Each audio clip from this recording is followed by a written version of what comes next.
community with a loving heart.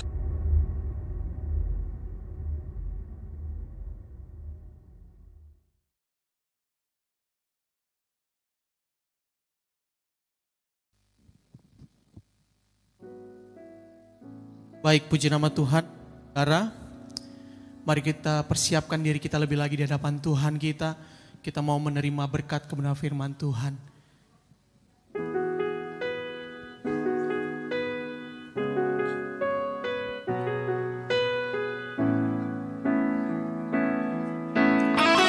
Terima kasih Tuhan.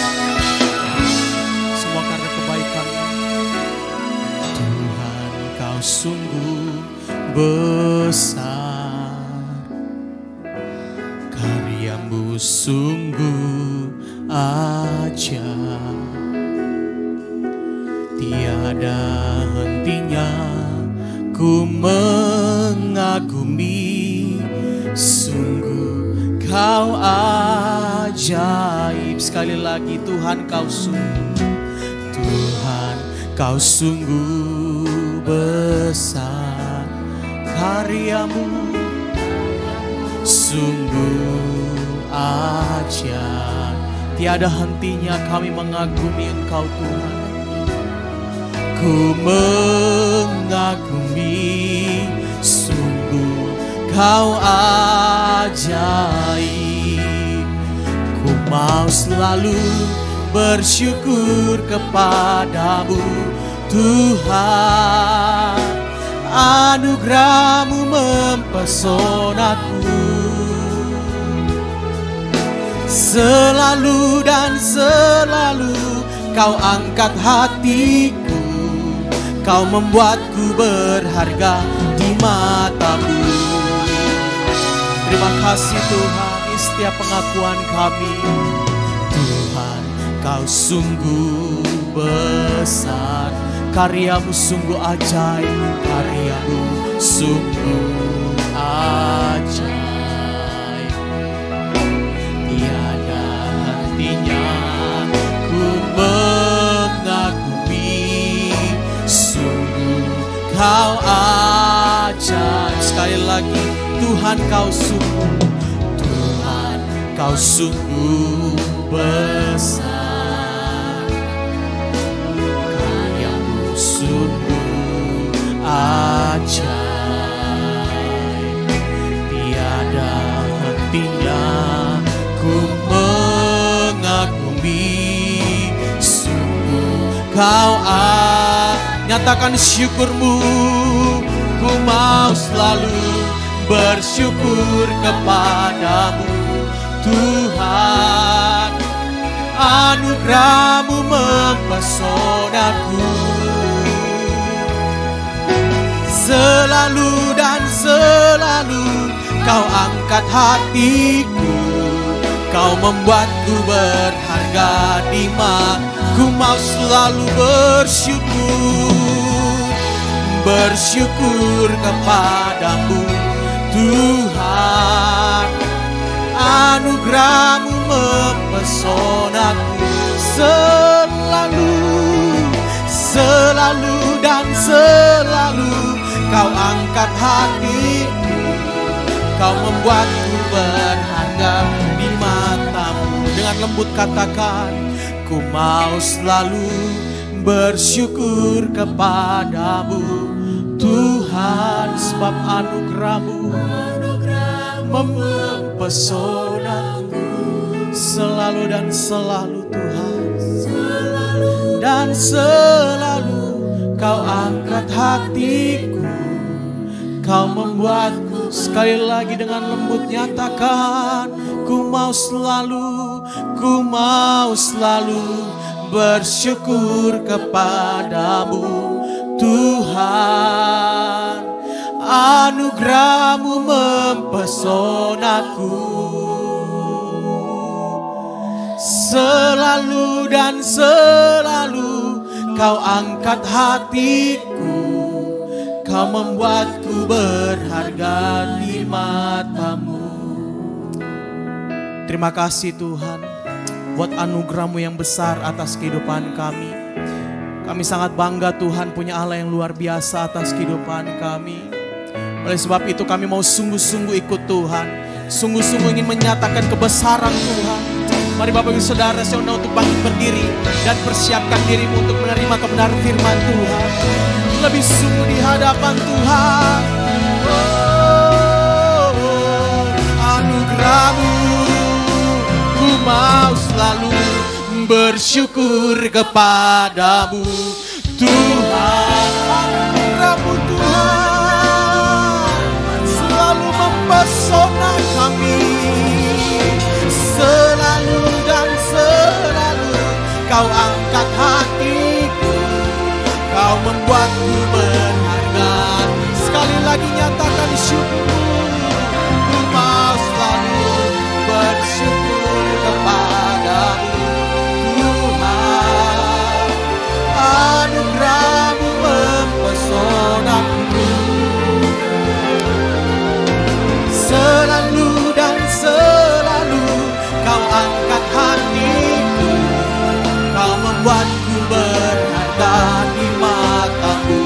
Selalu, selalu dan selalu Kau angkat hatiku, Kau membuatku berharga di mata-Mu. Membuatku berharga di mata-Mu. Selalu dan selalu Kau angkat hatiku, Kau membuatku berharga di mata-Mu. Haleluya, haleluya, haleluya, haleluya. Haleluya. Syukur bagi nama-Mu Tuhan. Syukur bagi nama-Mu, Allah yang ajaib. Haleluya. Glory bagi nama-Mu, Raja di atas segala raja. Haleluya, haleluya. Yesus. Haleluya.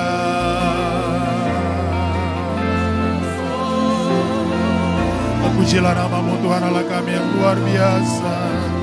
Terpujilah nama-Mu Bapa, Allah yang heran. Haleluya, haleluya, haleluya, haleluya, haleluya. Yesus.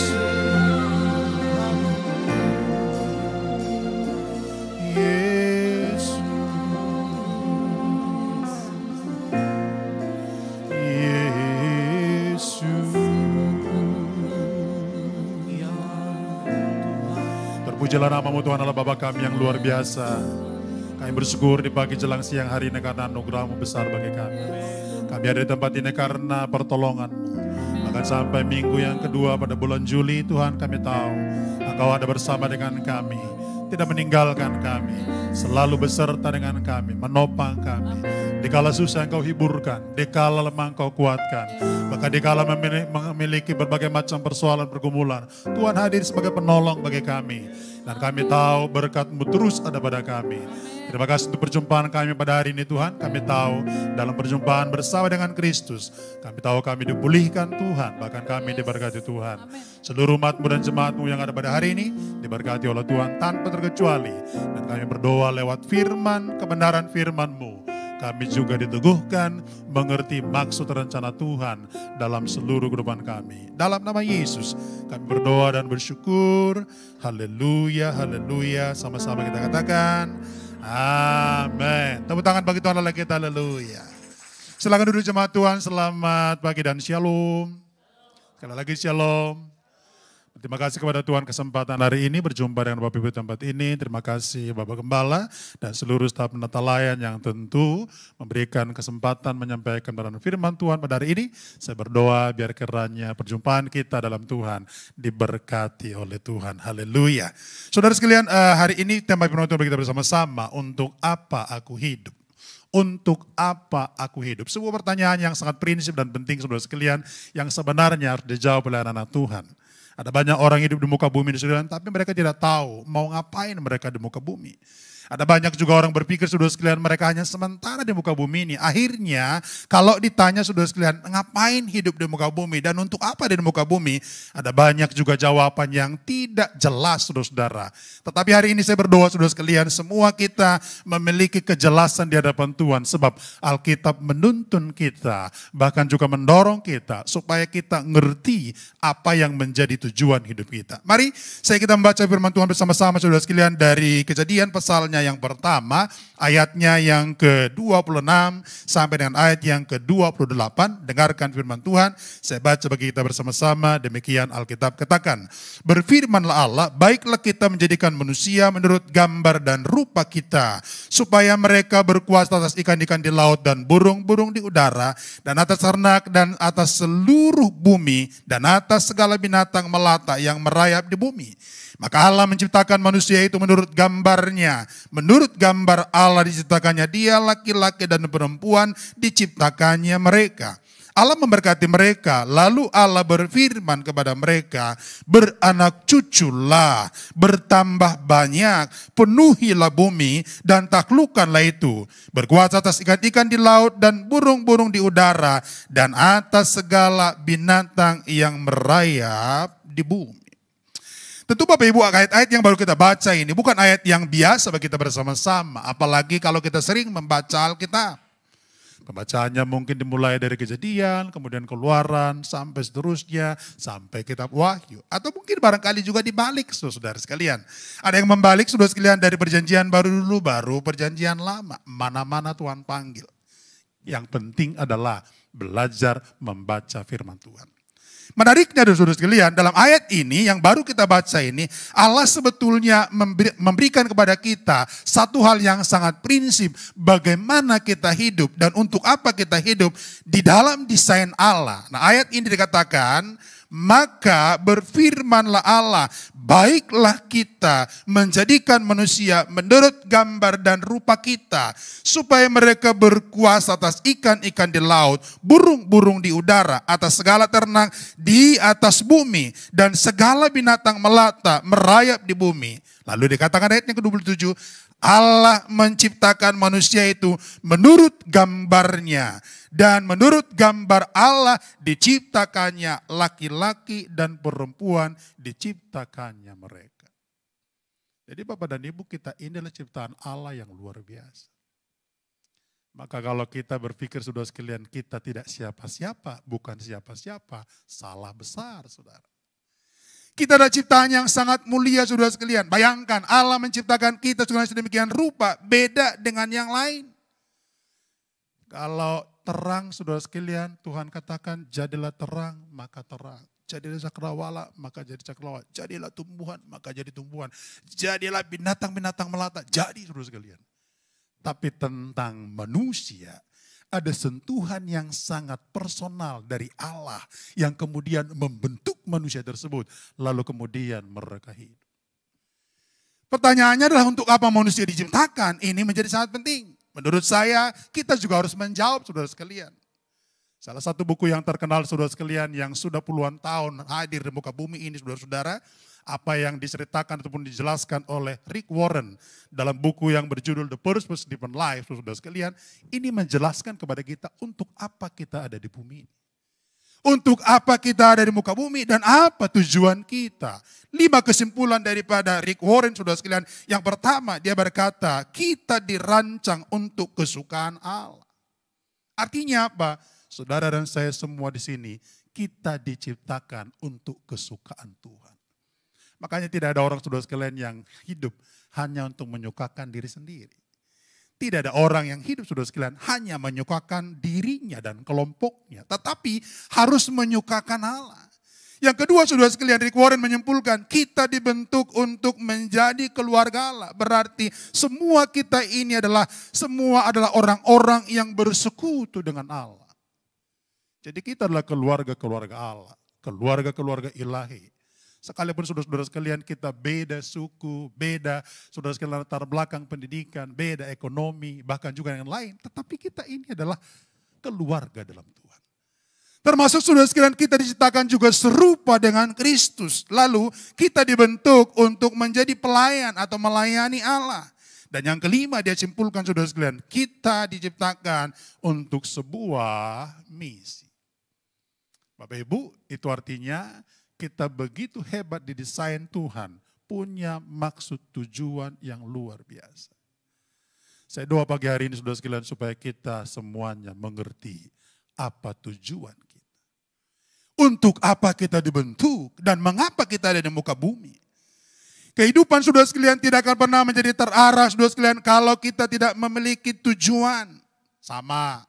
Bapak Ibu keluar dari rumah pagi hari ini, kalau tujuannya bukan untuk beribadah di tempat ini, maka yang ada adalah mutar-mutar kota Jakarta. Sembari melihat saudara sekalian di mana ada yang namanya Car Free Day, harus lewat, mulai mutar saudara sekalian, cari jalan. Tetapi kalau saudara sekalian punya tujuan, tujuan saya itu adalah Sentral Tomang, maka mudah bagi saudara untuk sampai di sana. Memang ada yang namanya jalur saudara sekalian bebas kendaraan bermotor, pasti bisa belok ke kanan, belok ke kiri, cari celah, lalu kemudian apa? Sampai di tempat itu. Sama saudara sekalian, di mana-mana tujuan itu menjadi penting. Makanya ketika bicara tentang the purpose driven life, kehidupan yang digerakkan oleh tujuan, menurut saya di mana-mana ada. Gereja harus punya tujuan. Keluarga Kristen harus punya tujuan. Personalisasi kita sudah sekalian secara masing-masing pribadi harus punya tujuan. Orang kuliah sudah sekalian punya tujuan. Orang bekerja punya tujuan. Buka bisnis sudah sekalian punya tujuan. Bahkan buka yang namanya pelayanan rohani seperti gereja, ministry dan lain-lain. Semua punya tujuan. Maka tidak ada saudara sekalian yang tak punya tujuan. Kalau tak punya tujuan saudara, kita akan capek sendiri Bapak Ibu. Saya sangat berdoa hari ini kita temukan tujuan dalam Tuhan. Nah pertanyaannya, apa tujuan kita? Atau apa tujuan Allah menciptakan kita? 3 hal sederhana. Yang pertama, hidup sebagai gambar dan rupa Allah. Hidup sebagai gambar dan rupa Allah. Ayat 26 dikatakan saudara sekalian, berfirmanlah Allah, baiklah kita menjadikan manusia menurut gambar dan rupa kita. Supaya mereka berkuasa atas ikan-ikan di laut, burung-burung di udara, dan ternak atas seluruh bumi dan segala binatang melata merayap di bumi. Masih ayat 27 saudara sekalian, sama dikatakan apa? Allah menciptakan manusia itu menurut gambarnya. Lihat, menurut gambar Allah diciptakannya dia laki-laki dan perempuan.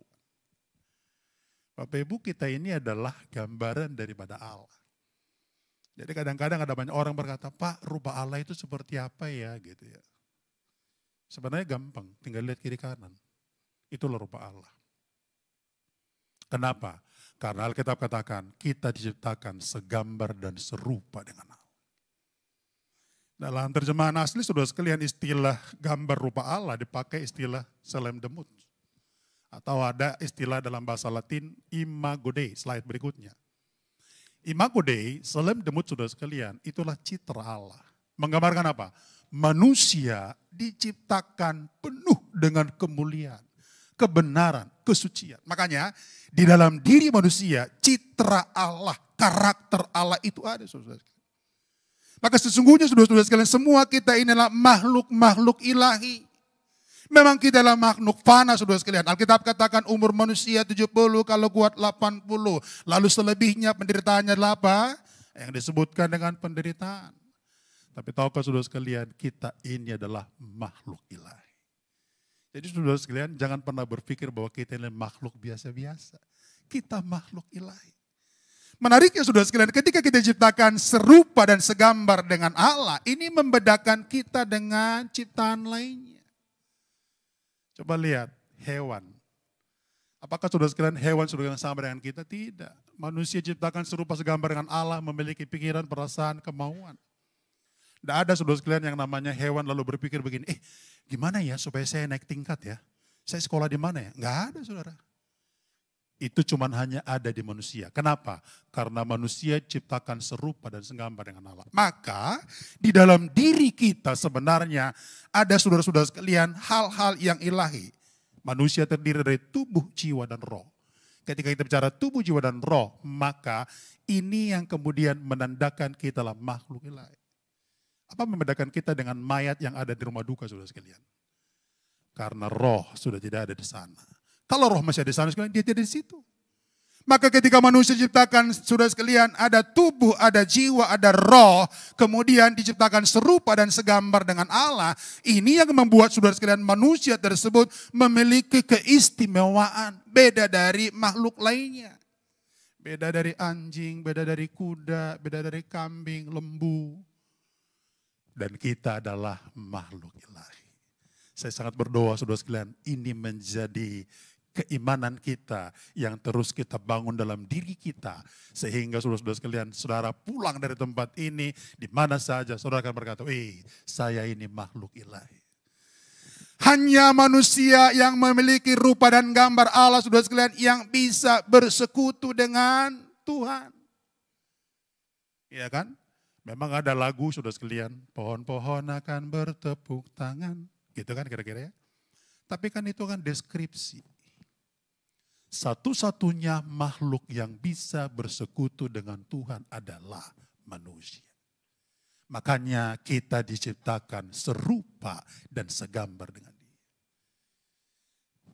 Tuhan sendiri sebenarnya akan memberikan pada kita apa yang menjadi isi hatinya. Makanya saudara sekalian, beda antara makhluk lain dengan manusia.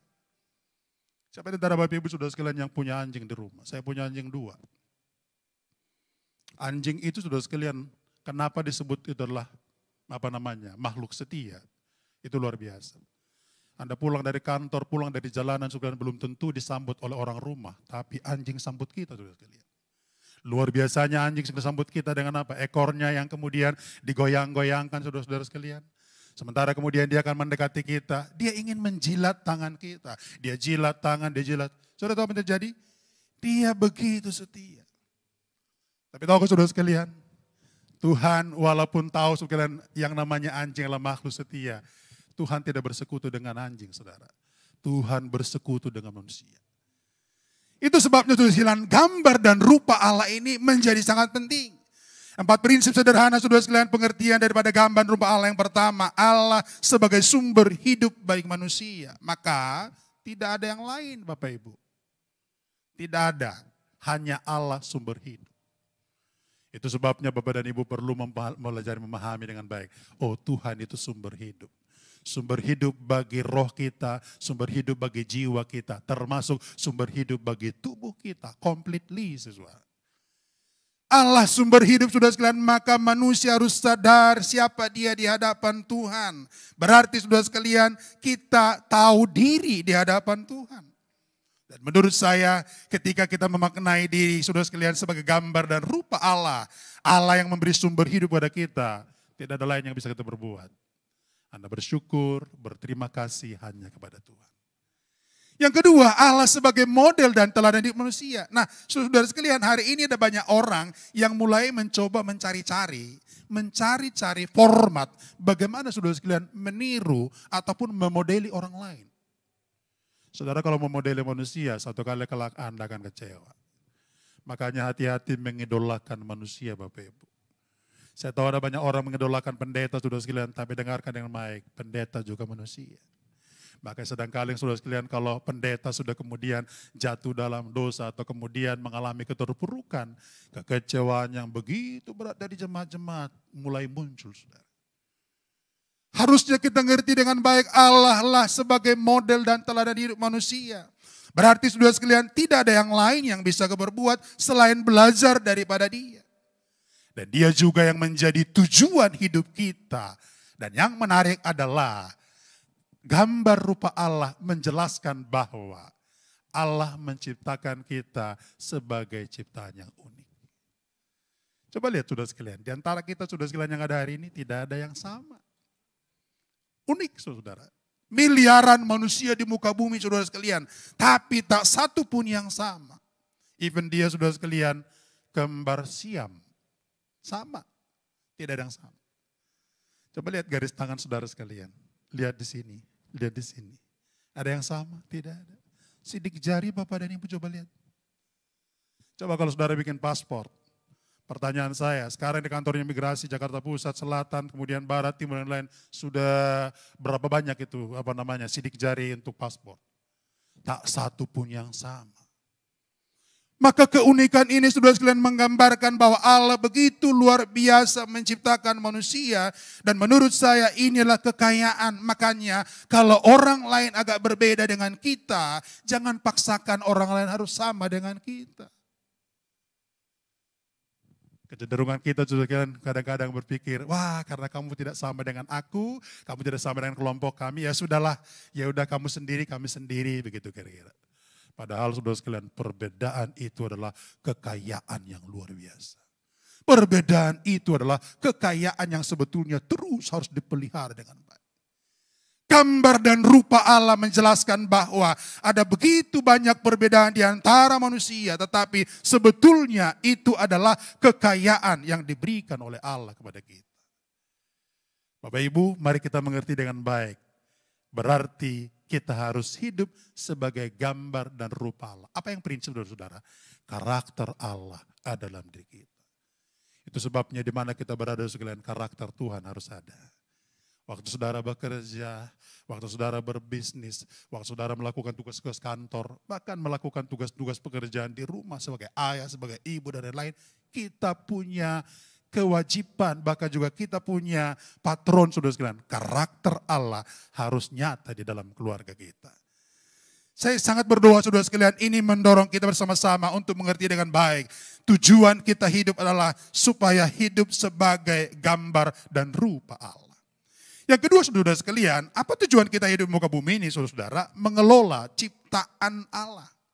Mengelola ciptaan Allah. Masih dalam ayat yang ke-26 dikatakan saudara sekalian, baiklah kita menjadikan manusia menurut gambar dan rupa kita, supaya mereka berkuasa atas ikan-ikan di laut dan burung-burung di udara, atas segala ternak dan atas seluruh bumi dan atas segala binatang. Ayat 28 bagian B dikatakan, beranak cuculah, bertambah banyak, penuhilah bumi, taklukkanlah. Lihat kalimat ini, berkuasa atas ikan-ikan di laut dan burung-burung di udara, dan atas segala binatang yang merayap di bumi.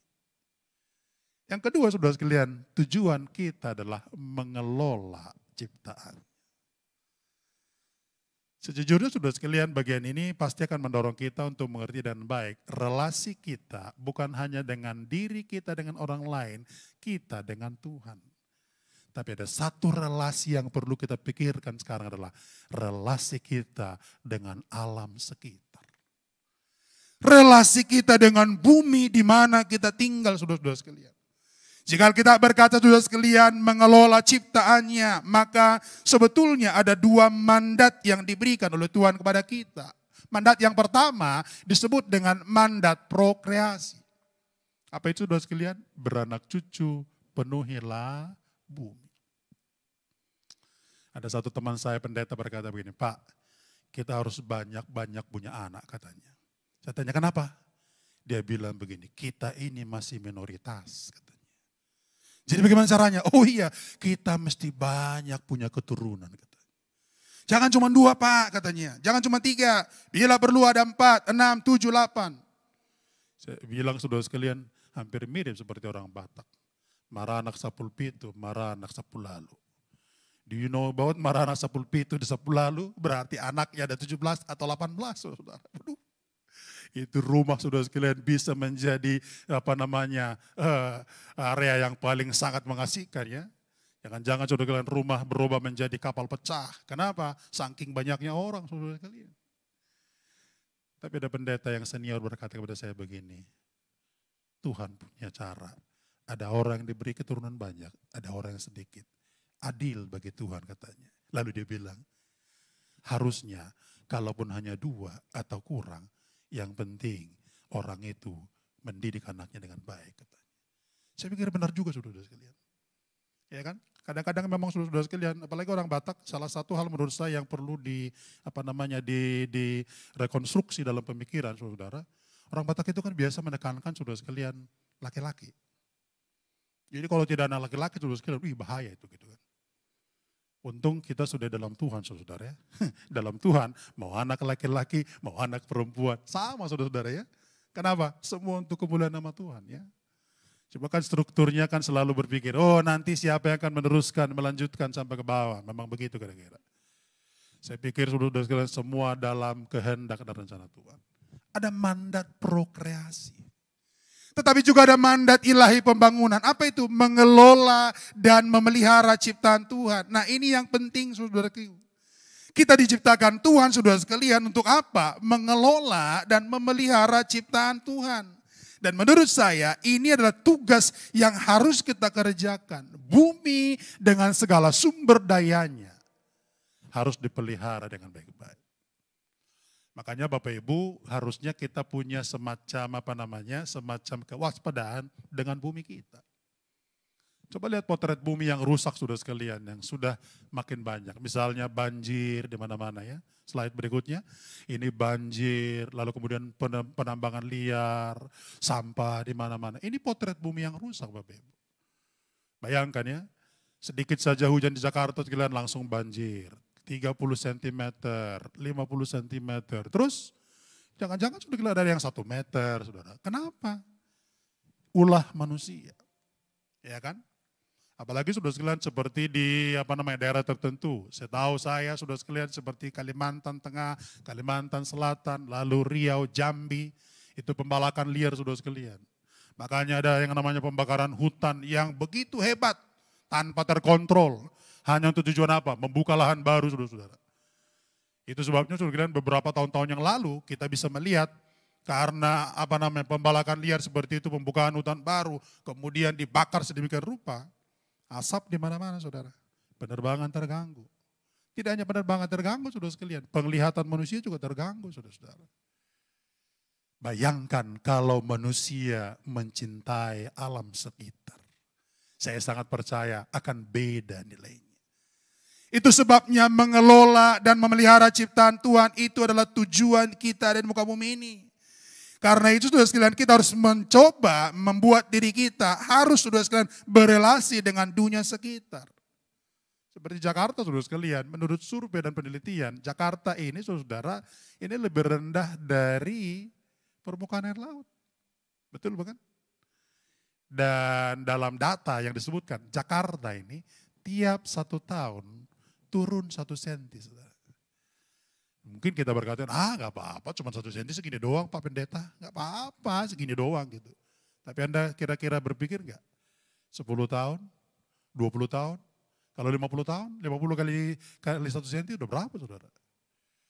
Mungkin untuk kita yang masih hidup sekarang, rasanya kita masih nyaman. Tapi anak cucu ke depan, siapa yang memikirkan saudara sekalian? Makanya mengelola bumi dan ciptaan ini saudara sekalian menjadi sangat penting. Dan menurut saya beberapa cara yang bisa kita lakukan saudara sekalian untuk melakukannya. Yang pertama, kita harus mengusahakan bumi kita untuk kesejahteraan manusia. Usahakan bumi untuk kesejahteraan manusia. Saya baru pulang saudara sekalian dari Bangka beberapa waktu yang lalu, sekitar 1 minggu yang lalu ada Dulos Camp di sana. Lalu kemudian kami melayani. Waktu mau turun saudara sekalian dari pesawat, pemandangan Bangka itu saudara sekalian banyak galian-galian. Sampai saya bingung dan saya tanya, Pak itu galian-galian apa? Dia bilang begini, oh itu adalah mereka penambang liar katanya. Loh saya bilang apakah tidak dikoordinasi? Oh enggak Pak, ada penambang liar yang sembarang saja kemudian mengeruk tanah, kemudian segala macam dan seterusnya. Kalau mungkin karena pemerintah saudara sekalian pasti diatur. Bahkan juga saudara sekalian pasti akan memiliki yang namanya AMDAL. Dia harus lakukan juga saudara sekalian analisa dampak lingkungan. Baru kemudian lakukan. Ini dia bilang, enggak Pak ini adalah penambangan liar. Saya bilang begini, terus apa efeknya? Dia bilang di sana sini seringkali sudah terjadi banjir. Bahkan juga terjadi longsor di mana-mana. Bumi ini tempat di mana kita ada, harusnya kita usahakan untuk kesejahteraan manusia. Tidak hanya itu saudara sekalian, harusnya kita juga menjaga dan melestarikannya secara kontinu. Tidak hanya untuk kita dan zaman kita, tapi berpikir untuk next generation. Orang-orang yang setelah kita, mungkin kalau kita sudah sekalian hari ini berpikir, ya saya sudah 50 sekian, paling mungkin ya 20 sekian tahun ke depan, setelah itu mungkin akan berbeda saudara. Tapi menurut saya yang perlu kita pikirkan juga masa depan dari bumi kita. Itu sebabnya perlu kita mengelola. Mengelola untuk kesejahteraan manusia. Tapi juga mengelola untuk kemaslahatan kehidupan manusia. Kemudian kita akan menjadi berkat bagi orang-orang lain. termasuk mencintai alam semesta dengan tidak merusaknya. Makanya cintailah bumi. Saya pikir saudara sekalian ini bagian penting. Di Sumatera Utara saudara sekalian ada satu PT namanya PT Indorayon. Itu saudara sekalian adalah PT yang kemudian mengelola pabrik bubur kertas. Dan semasa saya SMA, tahun 1987 saudara. 1887 sampai 90 saya SMA, karena saya sekolah di daerah Balige saudara sekalian. Lalu Indorayon itu di daerah Porsea, kurang lebih mungkin sekitar 20 sampai 20 sekian kilo. Itu sudah kalau beroperasi, baunya dari pabrik itu, aduh menyengat.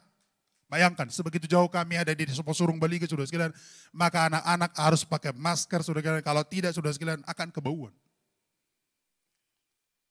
Dan saudara tahu, seluruh Tapanuli, Dairi, kemudian Sumatera Utara khususnya, semua yang namanya pinus sudah hampir habis, saudara. Hampir habis. Sementara yang sudah ditebang sekalian, belum tentu sudah ada reboisasi, penanaman ulang kembali, saudara sekalian. Terus beroperasi, terus beroperasi. Makanya kadang-kadang saudara sekalian hadirnya pabrik-pabrik di mana-mana, kalau dia tidak melakukan AMDAL saudara-saudara, itu banyak persoalan. Ya, syukur saudara sekalian kalau hari-hari ini mungkin pemerintah sudah mulai memperhatikan itu dan menurut saya kita kemudian melakukan, walaupun kita melakukan eksplorasi dan lain-lain, tapi tidak sampai merusak alam semesta. Yang keempat, jaga usia bumi agar berlangsung lebih lama. Bumi kita, saudara-saudara, punya usia.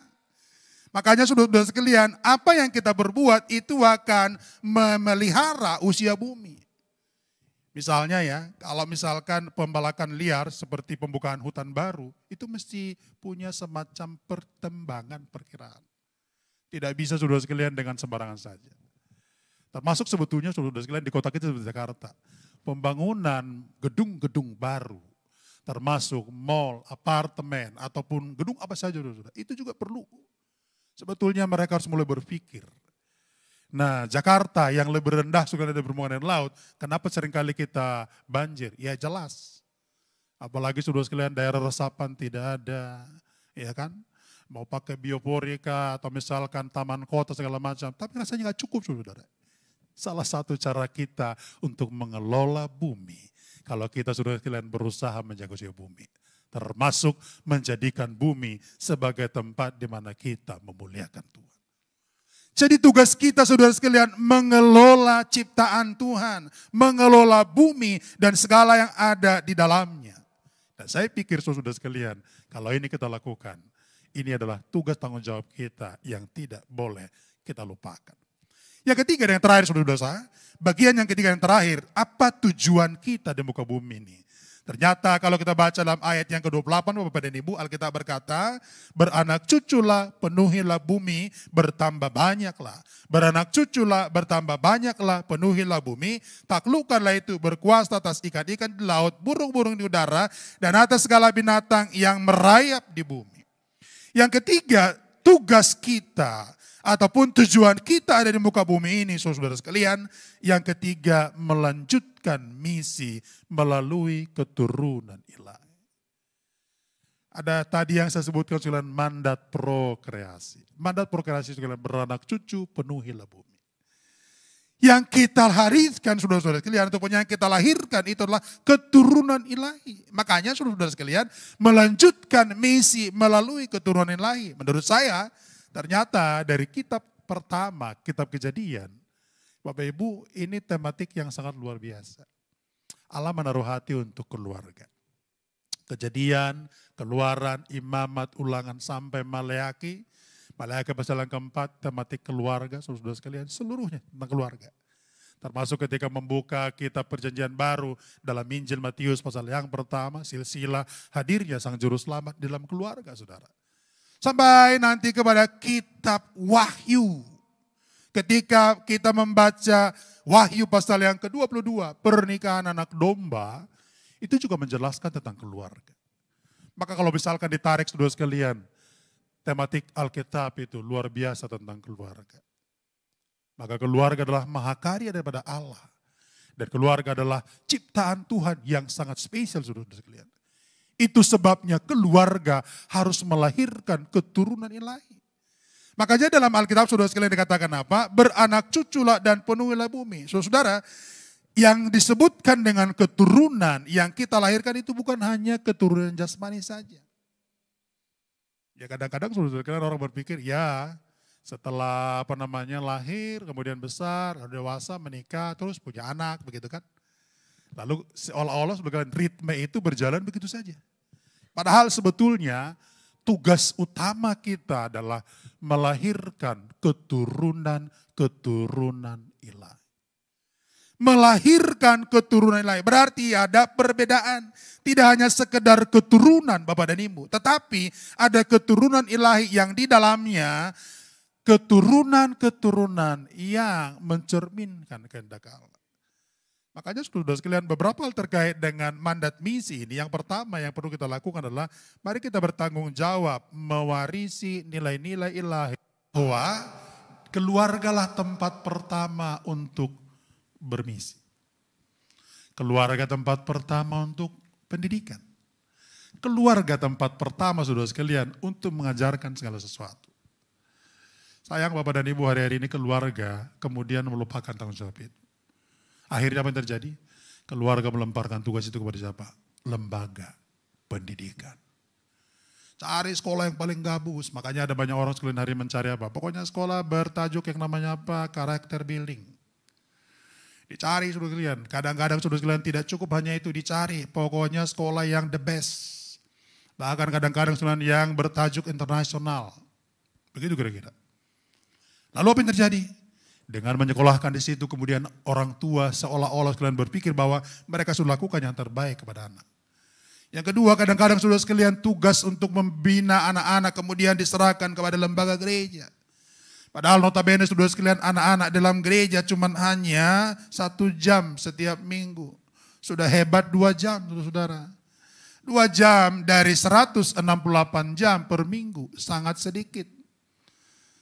Padahal waktu anak yang paling banyak itu ada di dalam rumah tangga. Bayangkan saudara sekalian. Tetapi potret yang terlihat saudara sekalian hari ini, keluarga kemudian melepaskan tanggung jawab itu. Saya beritahu pada kita pagi hari ini saudara sekalian, kita tidak boleh melepaskan tugas ini. Tugas kita lah bermisi untuk melahirkan generasi-generasi ilahi. Makanya kita bertanggung jawab mewariskan nilai-nilai kepada anak kita. Kita juga bertanggung jawab saudara sekalian melakukan apa? Penginjilan dan pemuritan. Dan itu harus dimulai dari keluarga. Pemuritan pertama-tama harusnya dilakukan oleh orang tua kepada anak-anaknya. Maka hal-hal yang bertalian dengan ini harus kita kerjakan sedemikian rupa. Termasuk saudara-saudara sekalian, hidup kita harus bermanfaat bagi orang banyak secara luas. Karena itu saudara sekalian tidak ada di antara kita yang kemudian hidup untuk diri sendiri. Tetapi kita hidup untuk orang lain. Kita hidup bukan hanya kita dengan sendiri, tapi juga untuk orang lain. Dan yang keempat, saudara-saudara sekalian, hidup yang kita harus lakukan sebagai bagian daripada melakukan mandat misi adalah menjangkau jiwa-jiwa bagi Kristus. Tentu ini sesuai dengan amanat firman Tuhan dalam Matius pasal 28, 19-20. Jadikan semua bangsa muridku. Jadikan semua bangsa. Bapak Ibu ini menarik, kenapa? Karena ternyata kualitas yang Tuhan harapkanlah murid. Bukan sekedar pengikut. Murid saudara sekalian. Kualitas murid saudara sekalian itu berarti apa? Rela digembleng. Diajar, digembleng. Diajar, digembleng. Makanya kadang-kadang saudara sekalian kalau bertemu dengan murid, itu biasanya banyak penderitaannya Bapak Ibu. Ya. Apalagi yang sekolah ataupun kuliah itu banyak penderitaannya. Ketemu dengan dosen, kasih tugas baru, tidak hanya 1, bisa 2, bisa 3, dan seterusnya. Kalau ada orang yang siap menjadi murid saudara sekalian, saya sangat percaya kualitas akan bisa dihadirkan dan dilahirkan. Tugas kita di muka bumi ini adalah melakukan, melanjutkan mandat misi dengan keturunan yang lain. Kalau ini semua kita kerjakan, saya sangat yakin, maka kita mengerti dan melakukan tugas kita di muka bumi ini. Maka kita tahu tujuan kita. Yang pertama, untuk apa kita hidup? Kita hidup sebagai gambar dan rupa Allah. Yang kedua, untuk apa kita hidup saudara sekalian? Maka kita akan hidup saudara sekalian mengelola segala ciptaan Tuhan. Dan yang ketiga, untuk apa kita hidup? Kita hidup saudara sekalian melanjutkan misi dengan keturunan lain. Mari kita mulai dalam keluarga kita. Dan mari kita lakukan dengan seksama saudara sekalian. Maka percayalah, semua yang kita kerjakan tersebut akan berkenan kepada Tuhan. Kiranya firman Tuhan pada hari ini memberkati kita, menolong kita, dan membawa kita mengerti dan memaknai betapa tugas ini penting dan akan memuliakan Tuhan sekarang dan sampai selama-lamanya. Amin untuk firman Tuhan. Tundukkan kepala di hadapan Tuhan saudara sekalian, sementara kita merenungkan apa yang firman Tuhan inginkan bagi kita. Semua kita berpikir ulang tentang untuk apa aku ada di muka bumi. Untuk apa aku ada dalam gereja. Untuk ada di dalam komunitas orang percaya. Tentu pertanyaan-pertanyaan ini akan mendorong kita untuk memikirkan ulang apa yang menjadi tugas tanggung jawab kita. Termasuk juga apa yang menjadi karya yang harus terhasilkan di sana. Maka Tuhan akan terus menuntun kita mengerjakan segala sesuatu seturut dengan kehendak-Nya. Kami rindu Tuhan supaya kehidupan kami menyenangkan-Mu. Bahkan kami rindu Tuhan untuk terus melanjutkan misi yang daripada Tuhan. Karenanya kami rindu supaya semua kami, orang-orang yang percaya di tempat ini pada hari ini, kami dijadikan Tuhan menjadi rumah doa yang diberkati oleh Tuhan, memberkati orang-orang di sekeliling kami. Jadikan aku Tuhan,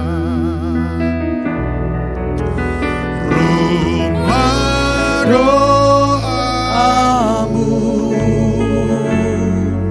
agar semua suku bangsa datang menyembah-Mu. Jadikan aku Tuhan, rumah doamu agar semua suku bangsa datang menyembah-Mu. Mari berdiri sama-sama. Bawa hidupku sekarang ke tempat kudus-Mu Tuhan. Di mezbah-Mu ku serahkan seluruh hidupku. Penuhi hatiku sekarang dengan urapan yang baru, dengan urapan yang baru, agar aku lebih lagi mendengar suara.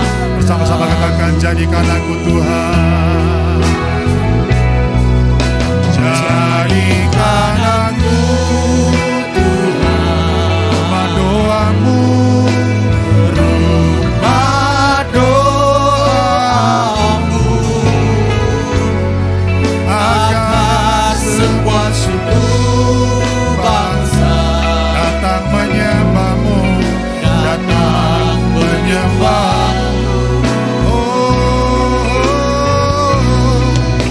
Jadikan aku Tuhan, rumah doa-Mu, rumah doa-Mu,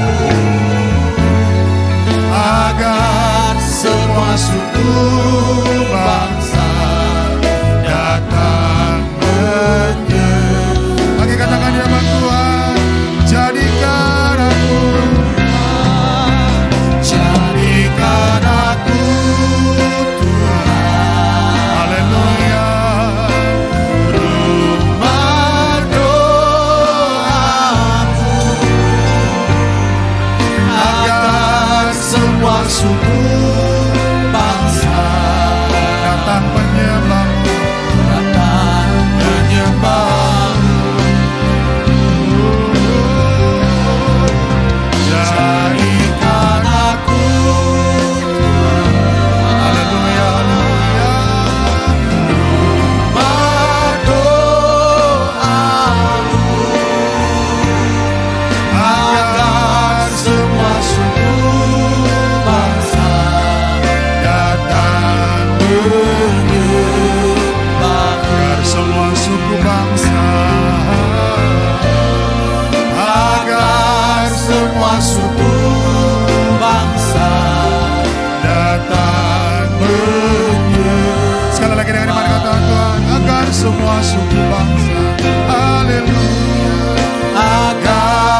Masuk bangsa datang kunjung baru.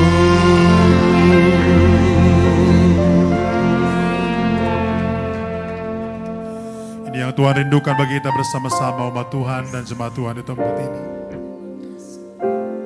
Untuk apa kita ada di muka bumi? Untuk apa kita hidup di muka bumi? Maka ada satu tujuan yang penting kita renungkan bersama-sama. Tujuan pertama bagi kita adalah hiduplah sebagai gambar dan rupa Allah. Mencerminkan karakter ilahi di dalam seluruh kehidupan kita. Tujuan Allah bagi kita adalah mengelola segala ciptaan, memelihara. Semua ciptaan Tuhan harus dikelola dengan baik.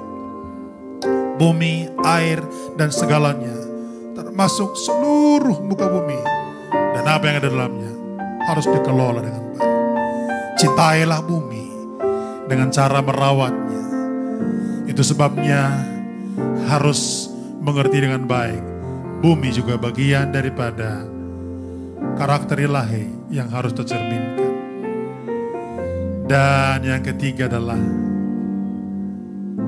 tujuan kita hidup melanjutkan misi Allah melalui keturunan ilahi.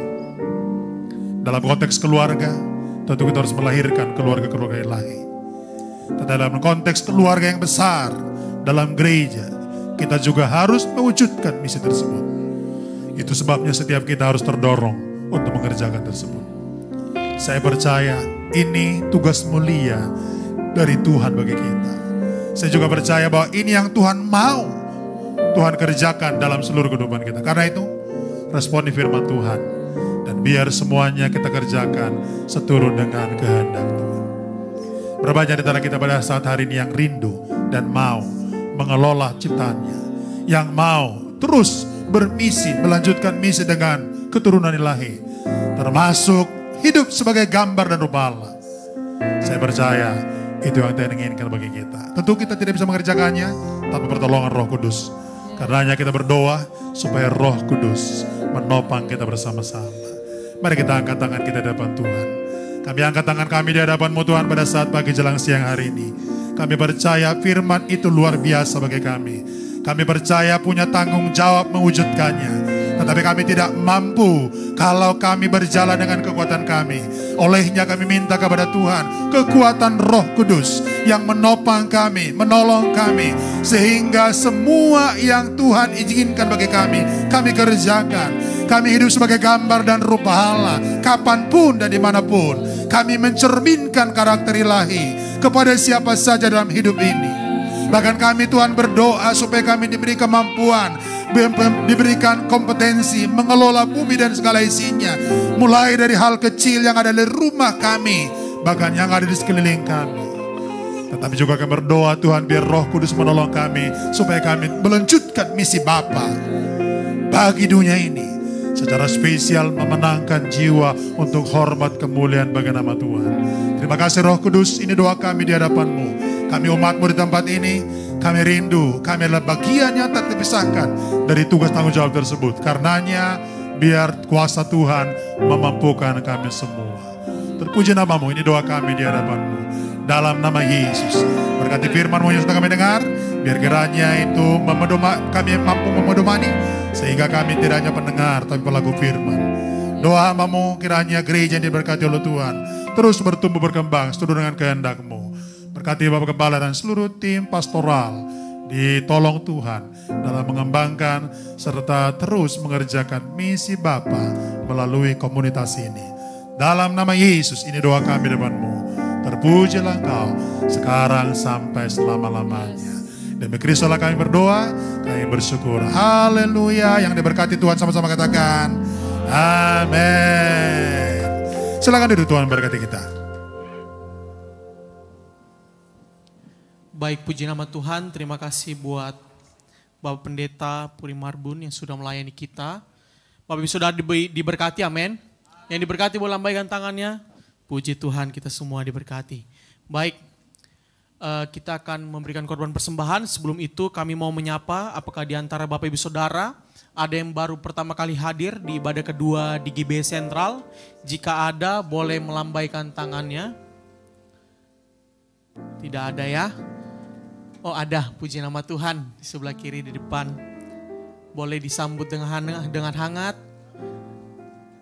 Kak, Ibu, kalau tidak ada tempat untuk beribadah yang tetap, kami mengajak untuk bisa dapat hadir kembali. Baik, puji nama Tuhan. Baik Bapak Ibu Saudara, kita akan memberikan korban persembahan. Mari kita bersatu di dalam doa. Kembali kami ucap syukur Tuhan buat kebaikan atas kehidupan kami. Kami sudah diberkati melalui kebenaran firman Tuhan. Tibalah kami akan memberikan korban persembahan. Kiranya Engkau memberkati persembahan kami agar menjadi berkat Tuhan dan dapat kami pakai untuk mengharumkan nama Engkau Tuhan dan memperluas kerajaan-Mu di tempat ini. Terima kasih Tuhan. Ini setiap kami akan memberikan korban persembahan hanya dalam nama Yesus. Haleluya. Amin. Mari kita akan menyaksikan Central News sepekan.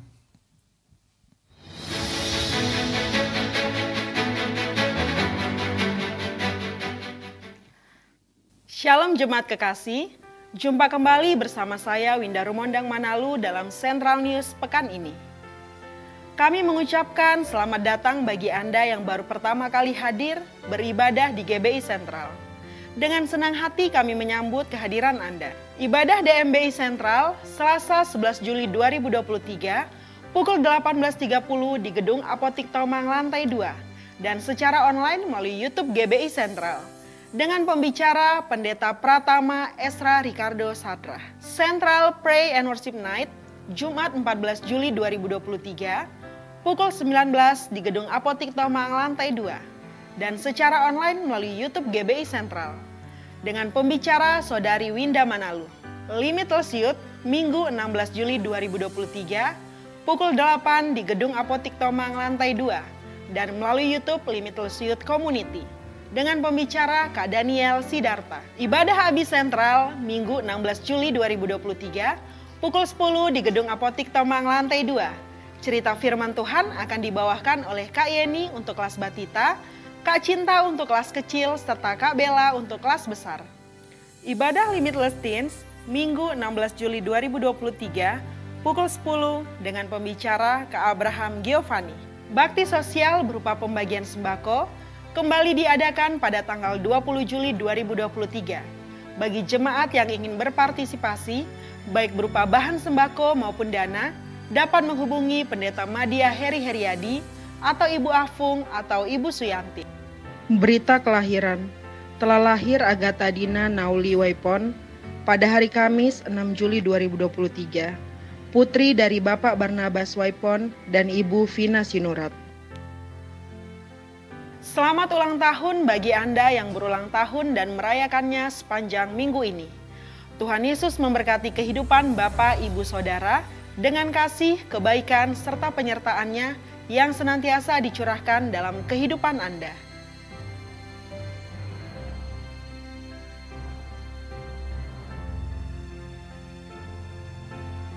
Demikianlah Central News hari ini. Saya Winda Rumondang Manalu mengucapkan terima kasih atas perhatian Anda sekalian. Tuhan Yesus memberkati. Baik, puji nama Tuhan, Bapak Saudara selalu diberkati, amin. Puji Tuhan, kita akan tutup ibadah kita pada siang hari ini. Saya undang untuk bangkit berdiri semua. Kiranya Engkau memberkati aku berlimpah-limpah dan memperluas daerahku,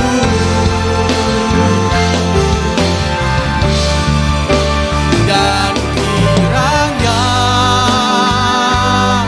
tangan-Mu menyertai aku dan melindungi aku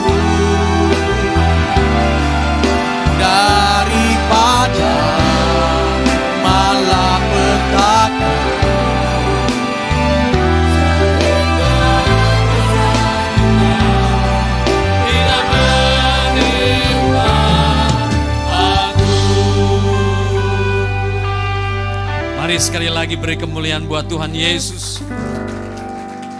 Tuhan Yesus satu-satunya Tuhan dan Juru Selamat kami yang kami sembah. Di dalam Engkau ada keselamatan, ada pengampunan dosa. Kami sungguh syukuri ya Tuhan. Dan hari ini kami juga bersama-sama ibadah, mendengar firman-Mu juga ditabur, kiranya Engkau menguatkan kami semua. Semakin mengerti tentang arti dari hidup yang kami boleh miliki ini. Menggunakannya untuk kemuliaan nama-Mu ya Tuhan. Bapa terima kasih. Menyerahkan ya Allah domba-domba-Mu kalau ada di antara mereka yang punya pergumulan. Tuhan menolong agar mereka semua boleh bisa berhasil mengatasi semua pergumulan mereka. Kuatkan hati, kuatkan iman mereka. Yang sakit Engkau juga jamah dan sembuhkan. Kami ingat buat Pak Siswanto, buat Pak Jeffrey Loing, buat Ibu Yoke dan suaminya, buat Karen, dan buat yang lain yang namanya tidak bisa kami sebut. Engkau juga jamah, Engkau sembuhkan di dalam nama Tuhan Yesus. Kuasa-Mu menyembuhkan mereka. Terima kasih Tuhan. Kami tidak lupa berdoa buat yang berulang tahun dalam minggu lalu maupun minggu ini. Berkat Allah berlimpah bagi mereka. Hari-hari yang mereka jalani menjadi tanda bahwa Allah telah menaruh berkat dalam hidup mereka. Dan Allah akan menyertai mereka, melindungi, memberkati. Bapak terima kasih. Pertemukan kami pada acara-acara di tengah minggu ini. Dewasa muda, worship night kami bawa semuanya ke dalam tangan-Mu. Bapak terima kasih. Hamba-hamba-Mu yang telah melayani Tuhan berkati. Menyerahkan juga ibadah sore nanti ke dalam tangan-Mu. Dan sekarang kalau kami mau pulang, kami pulang dengan sukacita. Kami pulang dengan kekuatan daripada Tuhan. Kami pulang membawa berkat Allah yang berlimpah. Kami pulang dengan iman yang besar. Oleh sebab itu saudara-saudara, mari kita angkat kedua belah tangan kita.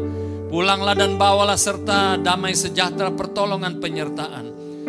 Di dalam nama Tuhan Yesus yang berkuasa, berkat dari Bapa di sorga dan dari Roh Kudus boleh diberikan buat kita semua. Hari ini sampai selama-lamanya. Yang percaya berkata, amin. Terima kasih Yesusku, terima kasih Yesusku. Puji syukur hanya bagi Tuhanku. Terima kasih Yesusku, terima kasih Yesusku. Puji syukur hanya bagi Tuhan. Puji syukur hanya bagi Tuhanku. Silakan duduk Bapak Ibu Saudara dan bersaat teduh sejenak.